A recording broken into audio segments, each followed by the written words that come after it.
Hi friends, it's Cass. I hope you're all doing well. It has been a brisk 68 degrees here in Pittsburgh for the past 3 days, so obviously that means that it's fall now. I don't make the rules, and we're just gonna ignore the fact that it's going back up into the 80s like tomorrow. Today's actually August 21st, and this won't be posted until sometime in September, but because of the weather, I am in the mood to talk about my fall TBR.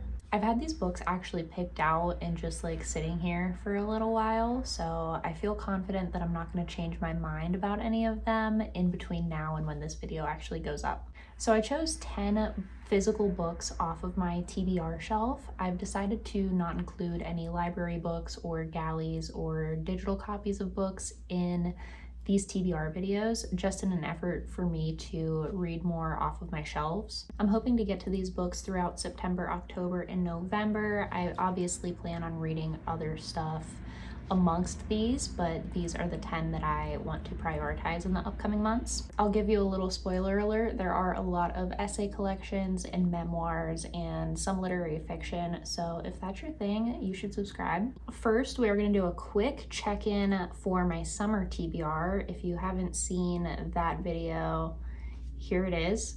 I think I did a pretty decent job at checking off the books on this list. So the books that I have read for my summer TBR so far are The Material by Camille Bordas. I'm in the middle of Molly by Blake Butler currently, Medea by Rachel Cusk, The Story of a New Name by Elena Ferrante, August Blue by Deborah Levy, Committed by Suzanne Scanlon, and Exposure by Olivia Sujic. I have not read How Should a Person Be by Sheila Heti and A Life of One's Own by Marion Milner. I also started All About Love by Bell Hooks, but I DNF'd it for now, so we'll return to that eventually. So as long as I finish Molly by Blake Butler, that'll give me 7 of the 10 books read that I had on my summer TBR, and I think that that's a pretty good percentage. I really like making these lists because I feel like it just gives me a way to sort of ground my reading for the season. I find that I can get really overwhelmed with just looking at my full TBR bookshelf and trying to figure out what to read next. So I really like having a little stack on hand that I can just choose from really quickly when I'm looking to pick something up. And I feel like 10 books is a good amount that leaves me that wiggle room to get stuff out from the library or to read something on my e-reader or to read any galleys that I receive. So yeah, I'm really enjoying this little system of TBR videos. So moving on to the fall, I have 3 fiction books and 7 nonfiction books on my list for the season. I have talked about this in a couple of videos, but I've been really heavy in a fiction mood these past couple months. I typically like to have a bit more nonfiction in the mix than I have this year so far. So I'm really hoping to focus in on some nonfiction this fall. I feel like it kind of suits the vibes of fall a little bit too. I don't know why, but I'm really looking forward to all of these books on the list. So let's get started. If you see me looking down, I have the descriptions of these books on my laptop down here. So that is why. But the first book that I would like to read this fall is Giovanni's Room by James Baldwin. I've seen so many people whose opinions I really trust talk about this book recently, so I'm really looking forward to it. It is a classic, there's some queer representation in here, and I feel like I'm really gonna love it. So the description of this says, in the 1950s Paris of American expatriates, liaisons, and violence, a young man finds himself caught between desire and conventional morality. David is a young American expatriate who has just proposed marriage to his girlfriend, Hella. While she is away on a trip, David meets a bartender named Giovanni to whom he is drawn in spite of himself. Soon the two are spending the night in Giovanni's curtainless room, which he keeps dark to protect their privacy. But Hella's return to Paris brings the affair to a crisis, one that rapidly spirals into tragedy. David struggles for self-knowledge during one long, dark night, the night which is leading me to the most terrible morning of my life. With a sharp, probing imagination, James Baldwin's now classic narrative delves into the mystery of loving and creates a deeply moving story of death and passion that reveals the unspoken complexities of the human heart. Sounds juicy, sounds a little drama. It sounds dramatic. I'm really excited to finally get to James Baldwin. I feel like he's kind of a blind spot that I've had in my reading for the past couple years, so I'm hoping I really love this. Next up, it wouldn't be a Cass video without some Rachel Cusk, so I would like to get to Saving Agnes pretty soon here. This is one of 3 Cusks that I own that I have left to read, so I'm slowly checking the boxes here. I do have 1 or 2 more I think that I need to purchase still, but my Cusk collection is dwindling as far as ones that I haven't read. This is actually Rachel Cusk's debut novel. I historically have really been a fan of her earlier work, so I'm excited to try this one out and just see the difference from this to her most recent novel, Parade. I feel like it's going to be a really big contrast, and I'm excited to kind of just think about her journey a little bit more as a writer. The description for this one is short and sweet. It says, in Saving Agnes, Agnes Day, sub-editor, suburbanite, failure extraordinaire, has discovered disconcerting gaps in her general understanding of the world. Terminally middle class and incurably romantic, Agnes finds herself chronically confused by the most basic interactions. Life and love go on without her, but with a little facade she can pass herself off as a success. Beneath the fiction, however, the burden of truth becomes harder to bear. This feels like it's gonna be like relatable woman stumbling through her 20s. I'm assuming she's in her 20s, it doesn't say, but yeah, I am hoping that this is kind of like a romp, not a Cusk that I need to think super hard about like some of the recent ones that I read. And yeah, just really hoping to have a good time with this one. And then I have a bit of a longer book from an author that I talked about recently in my Women in Translation video, and that is She Came to Stay by Simone de Beauvoir. Now I have this little sorry unbooked paper on here because there's a naked woman on the cover of this book. And I don't want YouTube to get mad at me, so we're gonna rock with this for now. I haven't read any fiction from de Beauvoir in a hot minute. My last 2 reads from her have been her memoirs, so I'm excited to dive back into the world of her fiction. I believe that this is heavily based on her life and her relationship with Jean-Paul Sartre, so yeah, I feel like there might be some parallels to what she's written about in the memoirs of hers that I've read so far. The description says, set in Paris on the eve of World War II and sizzling with love, anger, and revenge, She Came to Stay explores the changes wrought in the soul of a woman in a city soon to fall. Although Francois considers her relationship with Pierre an open one, she falls prey to jealousy when the gamin Xavier catches his attention. The moody young woman from the countryside pries her way between Francois and Pierre, playing up to each one and deviously pulling them apart until the only way out of the triangle is destruction.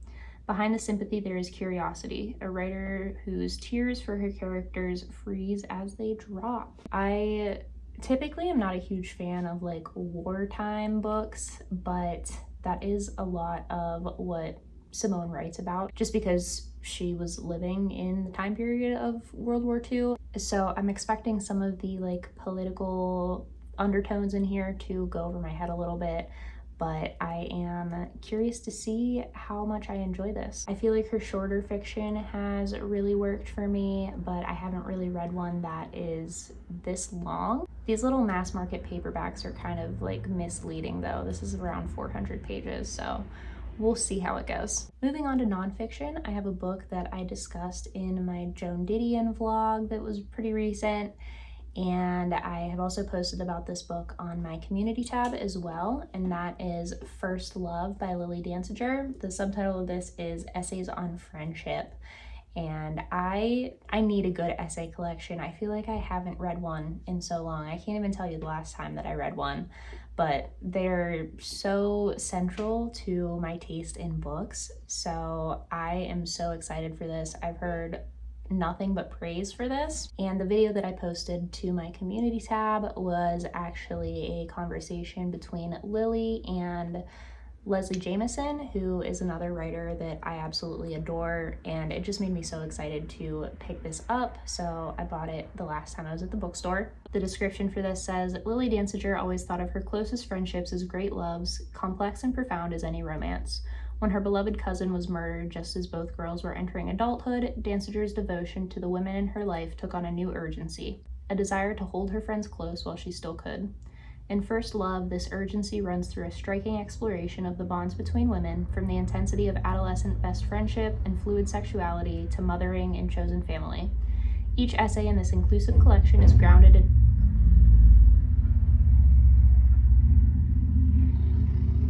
loud vehicles are not very female friendship. Each essay in this inclusive collection is grounded in a close female friendship in Dancer's life, reaching outwards to dissect cultural assumptions about identity and desire and the many ways women create space for each other in a world that wants us small. Seamlessly weaving personal experience with literature and pop culture, ranging from fairy tales to true crime, from Anais Nin and Sylvia Plath to Heavenly Creatures and the Sad Girls of Tumblr. I'm sold. Say less. Dancer's essays form a kaleidoscopic story of a life told through friendships and an expansive interrogation of what it means to love each other. Though friendship will never be enough to keep us safe from the dangers of the world, Dancer reminds us that love is always worth the risk, and that when tragedy strikes, it's our friends who will help us survive. In First Love, these essential bonds get their due. Sounds so good, so touching, and I don't know, I feel like I've been thinking a lot about my friendships and just feeling very thankful for the women in my life that have supported me, for most of them for many, many, many years now. So I feel like this is really going to just tug at my heartstrings and make me even more thankful for my friends.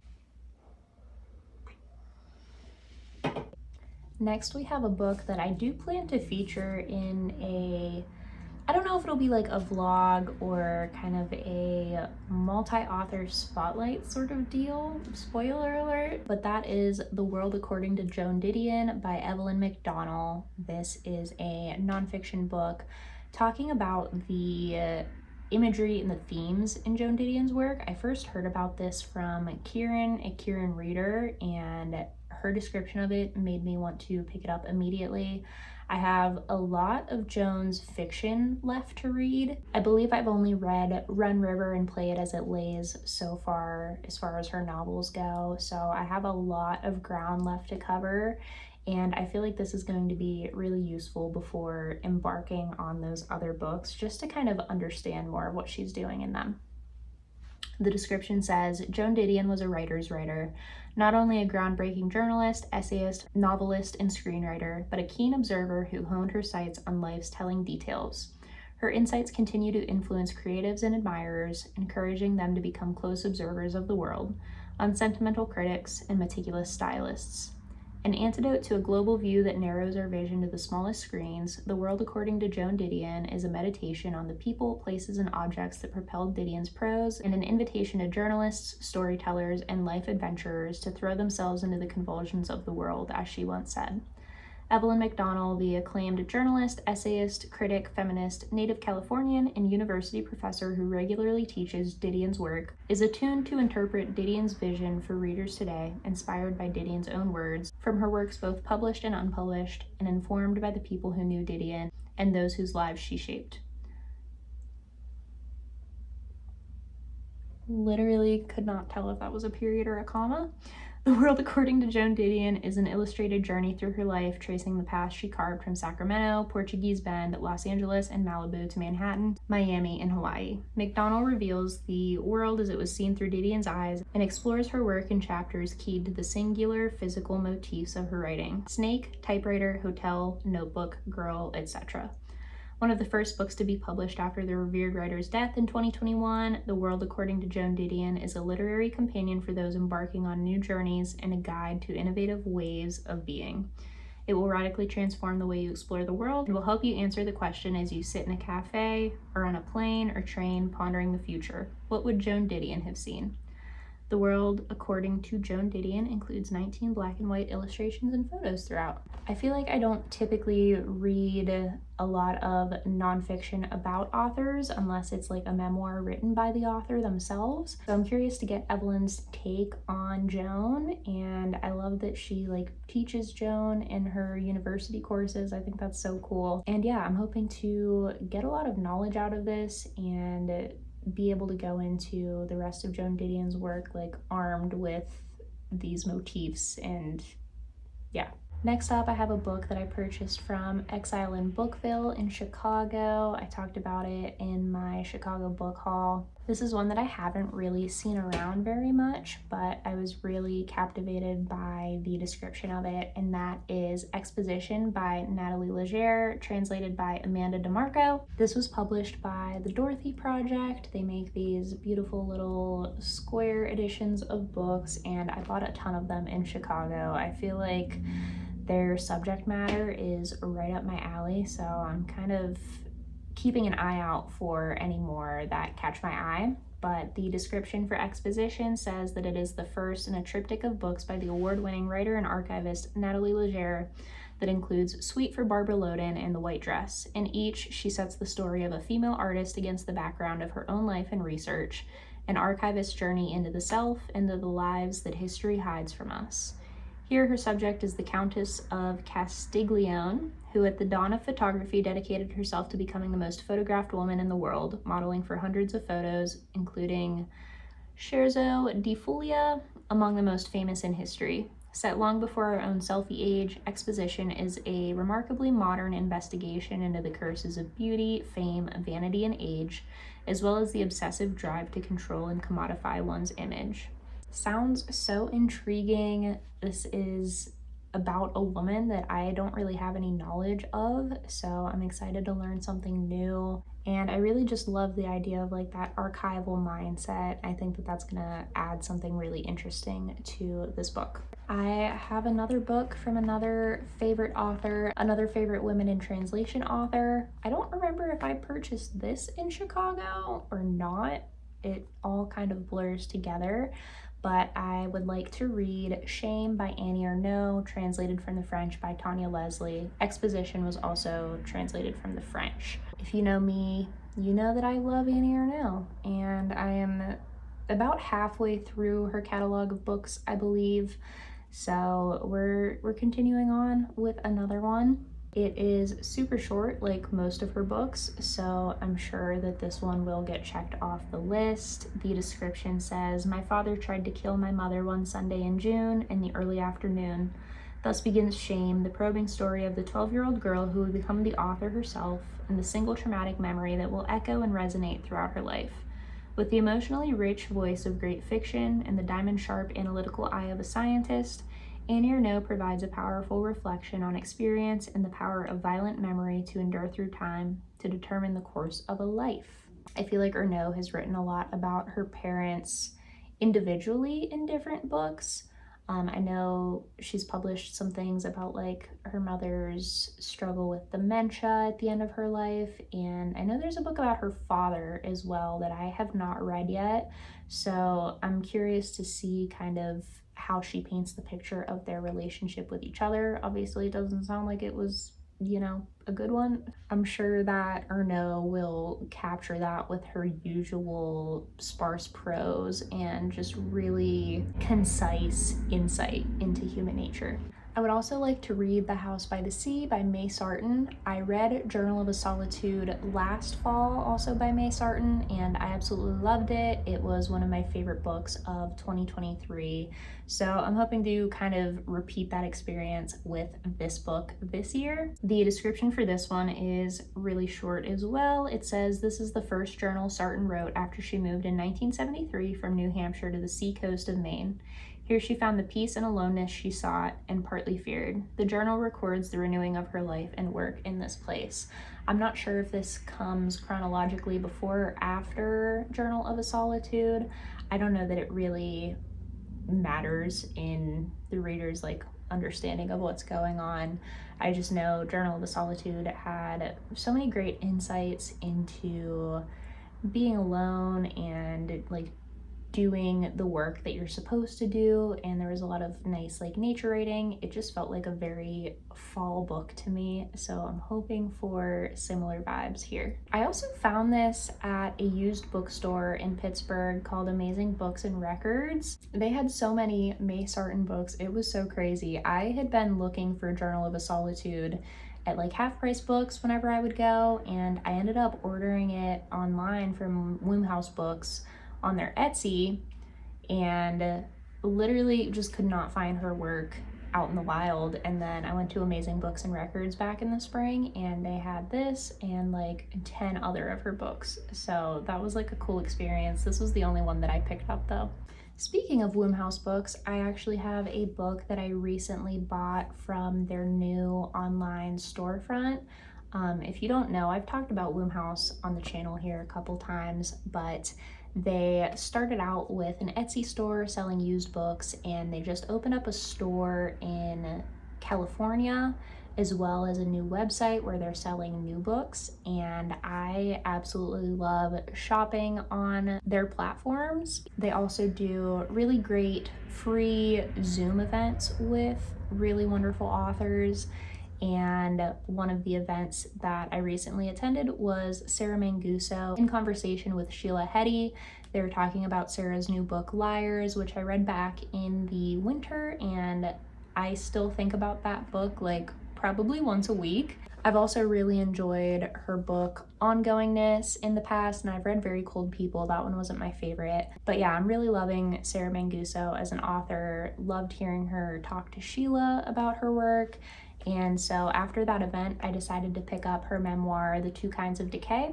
The description says, at 21, just as she was starting to comprehend the puzzles of adulthood, Sarah Manguso was faced with another, a wildly unpredictable autoimmune disease that appeared suddenly and tore through her 20s, paralyzing her for weeks at a time, programming her first to expect nothing from life, and then furiously to expect everything. In this captivating story, Manguso recalls her struggle, arduous blood cleansings, collapsed veins, multiple chest catheters, depression, the deaths of friends and strangers, addiction, and worst of all for a writer, the trite metaphors that accompany prolonged illness. A book of tremendous grace, The Two Kinds of Decay transcends the very notion of what an illness story can and should be. So this sounds like it's going to be really interesting. I don't think that I've read too many books on illness specifically, but Jessica, the owner of Wombhouse, praised this book during that event, and I was like, okay, we need to get to it. So I feel like Manguso is an underrated author. If you're looking for a good like marriage, motherhood, chaos story, I really recommend Liars. I feel like I've been singing the praises of that book. I really, really enjoyed it. So I'm excited to keep reading from her. And with that, we've made it to the last book, and that is The Collected Schizophrenias by Esme Wei-Jun Wong.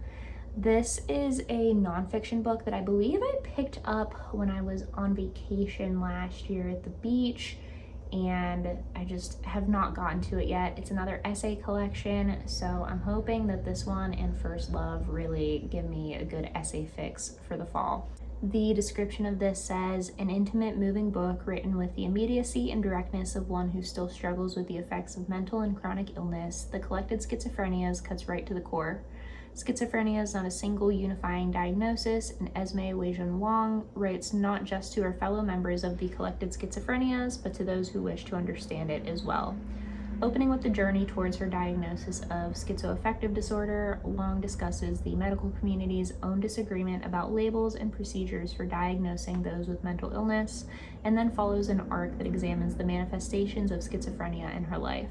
And essays that range from using fashion to present as high functioning to the depths of a rare form of psychosis, and from the failures of the higher education system and the dangers of institutionalization to the complexity of compounding factors such as PTSD and Lyme disease. Wong's analytical eye, honed as a former lab researcher at Stanford, allows her to balance research with personal narrative. Love that. An essay collection of undeniable power, The Collected Schizophrenias dispels misconceptions and provides insight into a condition long misunderstood. So we have another kind of more medical focused book here. I like that this has kind of the thread of her diagnosis that we get to follow throughout the entire book. I feel like I really enjoy like focused essay collections that have similar themes throughout all of the pieces, so I'm hoping that this will really work for me. Sounds super intriguing and really well researched. So yeah, I also looked up the author to make sure I was pronouncing her name correctly, and she looks like the coolest person ever. She has like these humongous glasses and like cool hair, and yeah, I love that. So there we have it, the 10 books that I am hoping to prioritize this fall. I don't know about you guys, but I am definitely in the fall mood. I feel like I have been for a while. I just love nothing more than like a brisk but sunny day when like the leaves are changing colors, and I'm just really looking forward to it. I feel like the reading vibes are gonna be wonderful. And yeah, let me know what you plan on picking up in the upcoming months. Let me know if you read any of the books that I plan on reading. I would love to hear your thoughts on them, and I will see you guys in the next one. Bye!